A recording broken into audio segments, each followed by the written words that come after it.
ഓരോ സിംഗേഴ്സിനും അവരവരുടേതായിട്ടുള്ള ശൈലികളുണ്ടാവും പാട്ട് പാടുന്ന സമയത്ത്.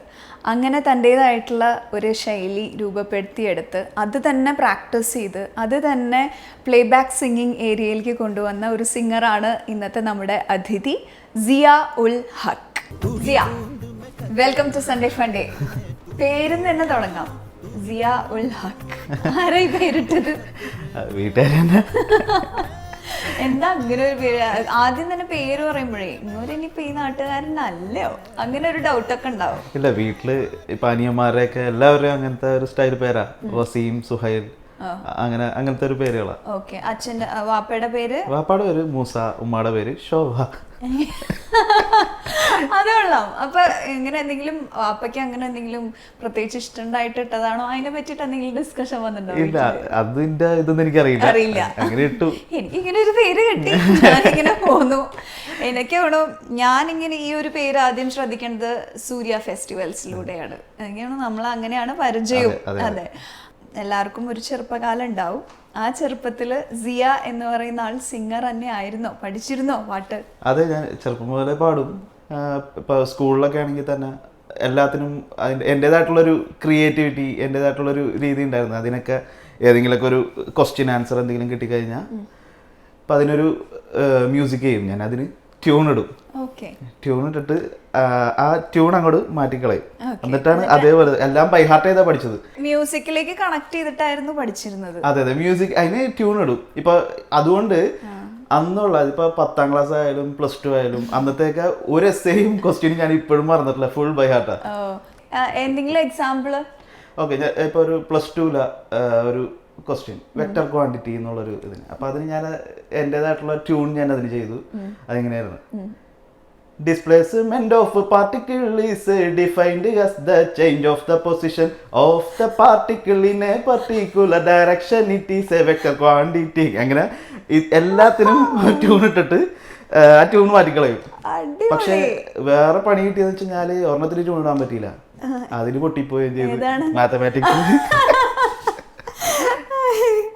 ഇത് ഭയങ്കര ഇൻട്രസ്റ്റിംഗ്. അത് പറഞ്ഞപ്പോഴേ ഞാൻ ഓർക്കായിരുന്നു, ഞാൻ ഈ മാസ്റ്റേഴ്സ് ചെയ്യണ സമയത്തെ ഡാൻസിൽ മാസ്റ്റേഴ്സ് ചെയ്യണ സമയത്ത് നമുക്ക് മ്യൂസിക്കും പഠിക്കണമല്ലോ. അപ്പോൾ മേളകർത്ത രാഗാസ് എല്ലാം 72 പഠിക്കണം. അപ്പം ഞങ്ങൾ കനകാംഗി, രത്നാംഗി എന്നുള്ള ഓർഡർ നമ്മുടെ എന്താ പറയുക അറിയാതെ ആ ട്യൂണിലാണ് എല്ലാം പഠിച്ചു വെച്ചിരുന്നത്.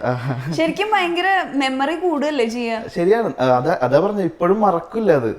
പക്ഷെ അത് നമ്മൾ ബൈഹാർട്ട് എന്ന് പറയുമ്പോഴത്തേക്ക് നമ്മൾ എല്ലാം ഫുൾ കാണാപ്പാടം പഠിക്കില്ലല്ലേ, നമ്മ അർത്ഥം അറിഞ്ഞു പഠിക്കുന്നില്ലല്ലോ. ശരിയാ. ഒരു പോയിന്റ് എവിടെയെങ്കിലും തെറ്റിപ്പോയാൽ ഫുൾ പോവും. അതാ വിഷയം. ഇത് കൊള്ളാട്ടോ, ഇത് കുട്ടികൾക്കൊക്കെ പരീക്ഷിക്കാവുന്നതാണ്. ഐ മീൻ ബൈഹാർട്ട് പഠിക്കുന്ന കുട്ടികൾക്ക് പരീക്ഷിക്കാവുന്നതാണ്.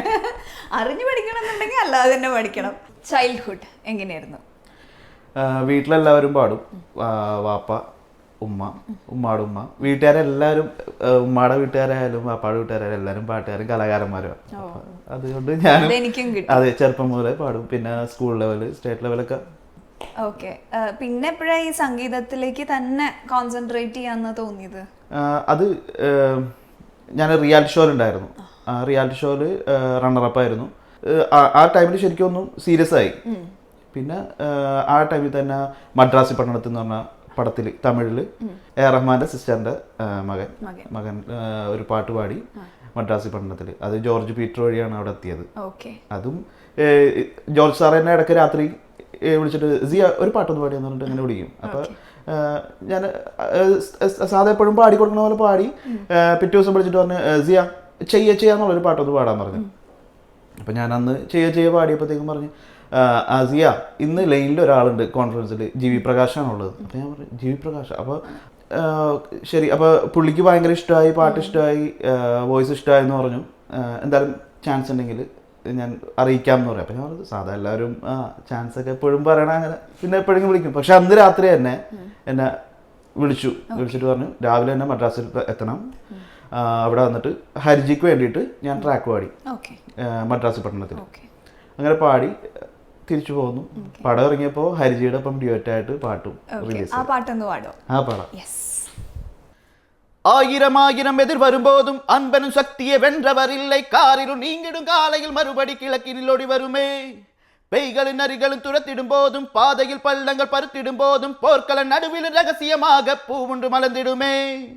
காற்றிலே காற்றிலே ஈரங்கள் கூடுதே, கண்களின் நீரது കാറ്റിനിൽ സേരുതേ. ഞാൻ ഞെട്ടിപ്പോയി.